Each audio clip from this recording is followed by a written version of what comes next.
what's up guys? Welcome to English Football Club Barcelona, your Barcelona's channel in English.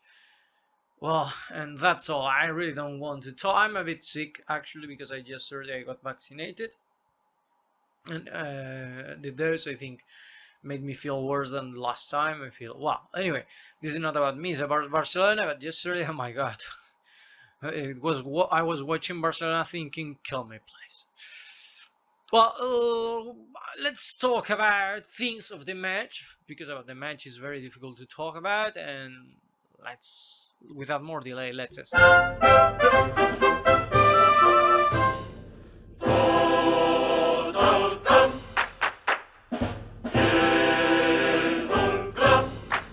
And well, I will start the video showing you how I do the videos, and you will think, why?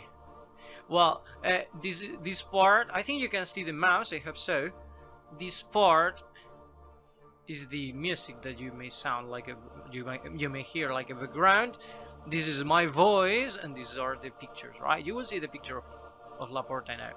So yesterday, I don't know, 1 hour before the match, I think, because I was doing some things, I recorded this video, the pre-match video, and you can see that line is totally straight.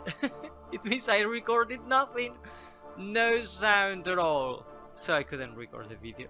But I will do the pre-match a bit now. I will show you. So yesterday we had our match, Barcelona against Bayern at 9 PM. Laporta, before the match, said, let's show them that Barcelona has come back. Very motivational words, etc. This was the squad list, and then I predicted that this will be the... I don't know, because they were talking about maybe the 3-5-2, maybe everything. So I thought, yes, knowing Koeman, how his mentality and everything, I thought it's the most logical that is going to happen. And so at the goal we had Ter Stegen, of course. Then as the defenders we would have 3 instead of 4, because we are going to play with a 3-5-2. So we had Eric Garcia, Piqué, and I read somewhere it's going to be Mingueza, and I said no, I don't think so. Koeman trusts more Araujo than Mingueza, and that's what happened. Araujo was there. Later, yes, later Mingueza came in, we played with a 4-3-3, etc. But well, at the beginning, that it was the starting 11, what I wanted to show you. This was the players.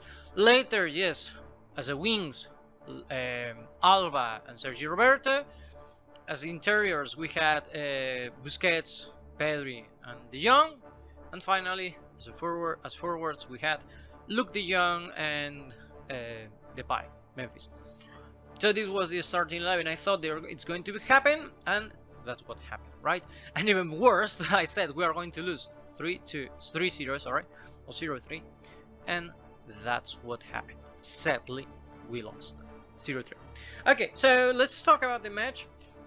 The beginning of the match, Barcelona tried to press a bit. That's good. I have nothing to I think the beginning of the match was a good show of what Barcelona could have done, but they didn't do, because later Bayern literally killed us. Well, not literally, because that would mean we would have today a funeral of 11 players. No, but well, maybe we have a funeral of 1 coach. That's more probable. Well, we will explain that later. Anyway, after the minute 11, Bayern controlled the game. Actually, later in the statistics, you can see, or the stats, you could see that it said Bayern controlled 51% of the ball, Barcelona 49. Later it was like 50-50. Later 51 for Barcelona, 49 for Bayern. I don't know how they do those numbers, but for me, I saw Bayern with the ball all the time. It's true that at the second half there was a moment that Barcelona, with the 4-3-3, with the young players, we will talk about this a bit later, they controlled a bit more the match. They tried to arrive, but we were like 70 minutes without arriving at Neuer's area. That's incredible for us, actually, for Barcelona. We were playing like Eibar when they come to play to the Camp Nou, right? Something embarrassing, really embarrassing for our club. So minute 30, around 30, I don't remember exactly. Müller alone, not far from the area, prepares the ball, prepares the leg, shot. We can say unlikely or unluckily it hit Eric Garcia's back, and then he reflected the ball went to the other side of the goal. That Ter Stegen couldn't do anything because he already tried to stop the ball, thinking it's going to go to the to his left. It went to the right. 1-0. Yeah, we can say, oh, it's bad luck. No, it's not bad luck at all. I mean, you have 3 defenders, you have one of the best forwards in the world in front of you, and what you do is just to put a wall to stop him. No, that's not what a team as Barcelona should do. You have to go and pressure, and don't let them hit the ball, don't let them shot, because you know that each shot they score, they hit, it's a potential goal. And that's a problem, that each ball was a potential goal. We lost 3-0 because Bayern didn't want to score even more. Literally. I don't know how many times Barcelona stopped the balls in this small area. It was incredible, really. We lost. We went to the first half, losing 1-0, but it could have been 3-0 perfectly.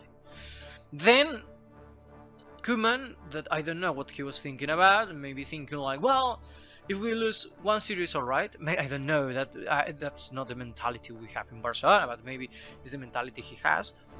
He decided to do no change. And then Bayern continued to control the match. Then the Bayern player shot, it hit the post. Then Lewandowski reached the ball, hit with his tackle, and goal. 2-0. Yeah, we couldn't do anything else, but the problem here is again another shot, again Lewandowski alone. Then it's like it seems that we had a lack of motivation in that moment, that we saw how they are controlling us, and we just can play a football that we don't know how to play, because Barcelona is not a team that plays defensively.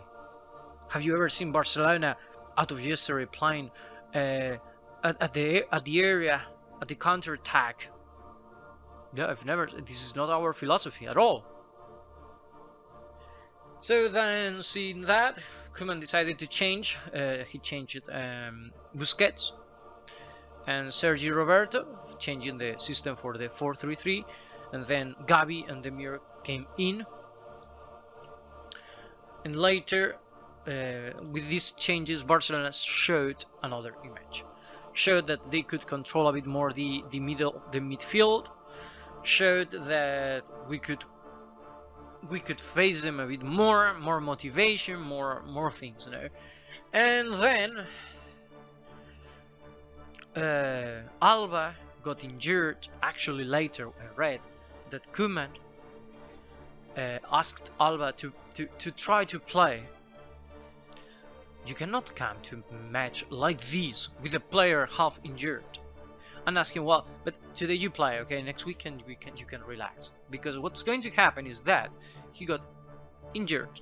Probably we will have to lose him for 1 or 2 weeks, and that's the best of the possibilities. Then Balde played, and that's something I read from someone in Twitter too, saying if Koeman trusts on the young players, why he didn't let Balde play from the beginning if Alba was not totally okay?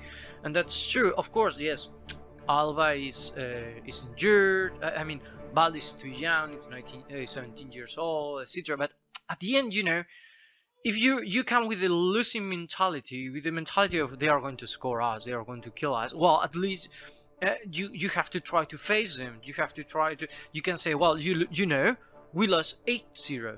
We could have lost 8-0 perfectly. We lost 8-0. but we showed our face. We fought, sorry. But that's not what happened. That's not what happened. It didn't happen until Coutinho reached the match. He tried, and thinking a guy that it's his first minutes in this season against Bayern, and he shot I think twice, more times than in the previous 70 minutes of whole team. Or things like you have De Jong, Luke De Jong, who is a very good player, or a player that plays very good with a header, but later if you pass the ball 5 meters far from him, he can do nothing. Memphis didn't have his day, but you can't ask just Memphis to have his day every day, to be Messi, to get the team on his back and do everything. No, it's impossible. De Jong Frankie De Jong didn't have his day too. Busquets too. Later at the second half, you see that Barcelona tried to pressure, but the pressure was really non-effective, because it seems that Barcelona doesn't practice it in the trainings, in the training sessions, and that's something that you can see perfectly when you see a team that just one player goes to pressure the rival, and the rivals can undo the pressure so easily as yesterday. It's because the team that pressures, they don't work on that thing, and that's something that with Luis Enrique and with Guardiola we worked quite well, but it seems that with Koeman, when we have the days of pressuring, okay, yesterday too, physically we were not that good. That's another thing that Koeman should note. And even worse, later the third goal, but well, losing from 1 and losing for 3 is the same, you know, it's minute 85. Actually, I was thinking like, please score 1, don't score any goal else when we were losing 2-0, or score 4-0 like this summer. I don't have to say, I didn't record the video saying I recorded. I didn't have the sound saying we are going to lose 3-0. Bad, very bad, yesterday, very bad. More things about the match. Well, the third goal, so we can't do anything. It's as we were playing, it's obvious that they are going to win us. But later, the worst is that Koeman, Piqué too. I guess that's something that he said during in the bench. They said that's what we have, that's what we are now. That's a very pessimist mindset. No, I mean, Bayern Munich lost against Young Boys, I think it's the name, and that's what they are. I mean, they are playing against a team, or they were playing against a team that has Cristiano Ronaldo, Pogba, De Gea.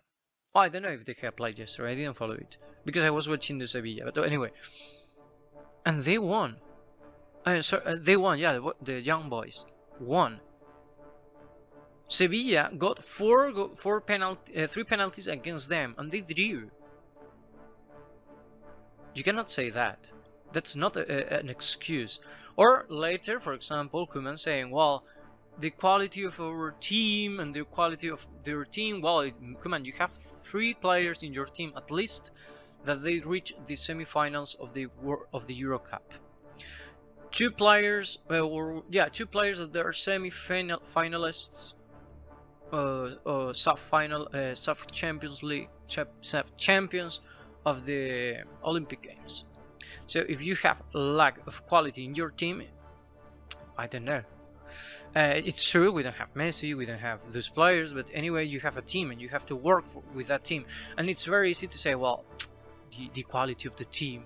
But maybe too, you should think, well, the quality of the work we are doing.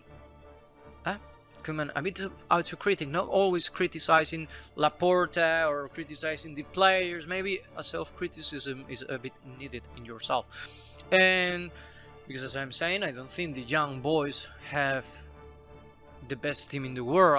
I don't think they hired yesterday Neymar, Mbappe, Haaland, Messi, Donnarumma, on all those players, Verratti, etc., etc., etc. And yesterday they they won against Manchester because of these players. No, they had their team with their quality, and they won with their work.